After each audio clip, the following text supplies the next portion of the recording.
नमस्कार दोस्तों, क्राइम तक में आपका स्वागत है। बात करते हैं सैफ अली खान मामले की। इस मामले में कई अपडेट सामने आ रहे हैं। आरोपी का अभी तक कुछ भी अता पता नहीं है।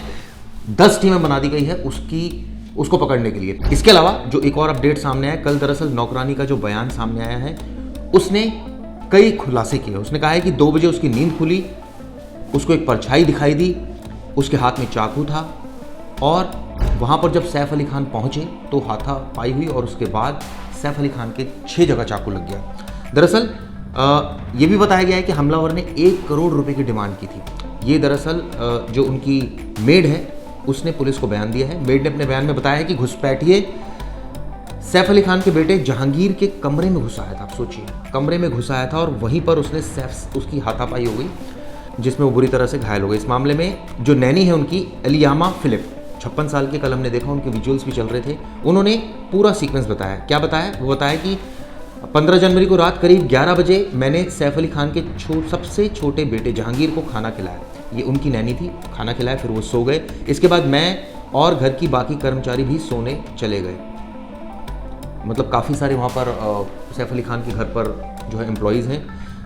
रात 2 बजे मेरी अचानक नींद खुली, मैंने देखा कि बाथरूम का दरवाज़ा खुला है। ये नैनी का कहना है। वहाँ एक परछाई उसको नज़र आई। मुझे लगा कि करीना मैडम शायद अपने बेटे को देखने आई होगी। उनको ऐसा लगा कि शायद करीना मैडम आई होंगी। इसके बाद क्या हुआ, लेकिन मुझे कुछ अजीब लगा। मैं बाथरूम की ओर बढ़ी, तभी वहाँ एक शख्स दिखा। आप सोचिए, वहाँ पर एक शख्स दिखा। जब वो बाथरूम की ओर बढ़ी, उसके बाद क्या हुआ, वह जेह यानी जहांगीर बाबा के बेड की ओर बढ़ा। यानी आप सोचिए, बेटा उनका सो रहा था 4 साल का, उसके बेड की ओर वो बढ़ा और तभी उस हमलावर ने मेरी और कोई आवाज़ नहीं करने का इशारा किया। उसने कहा चुप, साइलेंट हो जाओ, कुछ मत बोलना।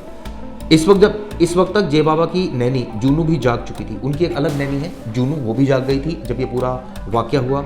उस हमलावर ने उसे भी आवाज़ ना करने की धमकी दी। उसे भी कहा कि शांत हो जाओ, चुप रहना, कुछ मत बोलना। उसके हाथ में एक डंडा था, ये भी बता रहे हैं, और उसके एक हाथ में चाकू जैसी कोई चीज़ थी। नैनी का कहना है कि मैंने जहांगीर बाबा को बचाने की कोशिश की। इस दौरान उस शख्स ने मुझ पर हमला कर दिया। अचानक सीक्वेंस ये हुआ कि जब उसने चुप रहने को कहा तो नैनी फिर भी नहीं रुकी, वो एकदम आगे बढ़ी और तभी उसने जो हमलावर था उसने चाकू मार दिया नैनी के भी।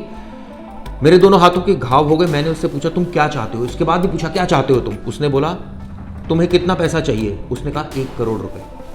इसके बाद सैफ सर कमरे में पहुंच गया। अचानक जब हल्ला हुआ, हंगामा हुआ, तो अचानक सैफ अली खान की नींद खुल गई। वो भी उस कमरे में पहुंचे। उन्होंने हमलावर से पूछा तुम कौन हो, तुम्हें क्या चाहिए? ये बात सैफ अली खान ने बोली। इस दौरान उस व्यक्ति को, अब जब ये कॉन्वर्सेशन चल रही थी तभी आपस में उनकी गुत्थम गुत्था हो गई, क्योंकि वो कुछ सुनने के लिए तैयार नहीं था। इसके बाद उसने ताबड़तोड़ करके 6 वार कर दिए सैफ अली खान के। इसके बाद हम जैसे तैसे कमरे से बाहर भागने में कामयाब रहे और दरवाजे को बंद कर दिया। किसी तरह वो भागे कमरे से, दरवाजे को बंद कर दिया। इस दौरान बाकी कर्मचारी जाग चुके थे। जब हमने देखा वहाँ कमरे में जाकर, तो वहाँ पर हमलावर नहीं था, यानी कि हमलावर उस कमरे में नहीं था। इस दौरान उन्होंने जो जहांगीर बाबा है उसको भी अपने साथ को ले गए थे, यानी कि जहांगीर जो उनका बेटा है उसको भी अपने साथ ले गए थे और तब तक करीना भी आ गई थी। इसके बाद हम जैसे तैसे कमरे से बाहर भागने में कामयाब रहे और दरवाजे को बंद कर दिया हमने। इस दौरान घर के बाकी कर्मचारी भी जाग चुके थे, यानी कि पूरा सीक्वेंस उसने बता दिया है कि उनकी जो नैनी थी जूनू, वो भी जाग गई, आवाज़ ना करने की धमकी दी। उसके बाद सैफ अली खान पहुंच गए उस रूम में। वो दरअसल ये बताते हैं कि वो जे बाबा के बेड की ओर बढ़ रहा था, यानी उस कमरे में था, उस बेड की ओर बढ़ रहा था। ये देखकर मैंने भी फ़ौरन जे बाबा को लेने के लिए आगे बढ़ी। तभी उस हमलावर ने मेरी और कोई आवाज़ नहीं करने का इशारा किया। यानी कुछ इस तरह से सीक्वेंस था कि वो आगे बढ़ने की कोशिश कर रहा था। तभी जो दूसरी नैनी थी वो भी उठ गई, हंगामा हुआ, सैफ अली खान वहाँ पहुँचे। इसके बाद उसको बंद कर दिया और वो अचानक गायब हो गया। फिर हमने देखा एक सीसीटीवी फुटेज 2:33 पर वो स्टेयर केस से भागता हुआ नजर आ रहा है। दरअसल वो पैसेज था जो कि फायर एस्केप पैसेज होता है, वहाँ से भागता हुआ नजर आ रहा है। फिलहाल पुलिस मामले की जाँच करें, लेकिन आरोपी के बारे में अभी कोई खुलासा नहीं हुआ है। इसकी सीसीटीवी फुटेज भी सामने आ गई, उसका आरोपी का तस्वीर भी सामने आ गई, उसके वेयर अबाउट्स के बारे में भी कई जगह पर जो मुंबई पुलिस है वो रेड कर रही है। और ऐसे में यही उम्मीद की जानी चाहिए कि इस मामले में जो जल्द से जल्द आरोपी जो है वो पकड़ा जाएगा।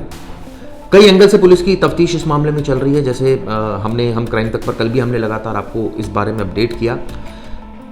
जो घाव है, एक घाव जो है वो काफ़ी गहरा है, उसका ट्रीटमेंट हो रहे हैं। अब किस तरह से पुलिस पकड़ेगी, क्या मेड से उस हमलावर का कोई संबंध है, तमाम ऐसी चीज़ें जिसकी इन्वेस्टिगेशन अब की जा रही है।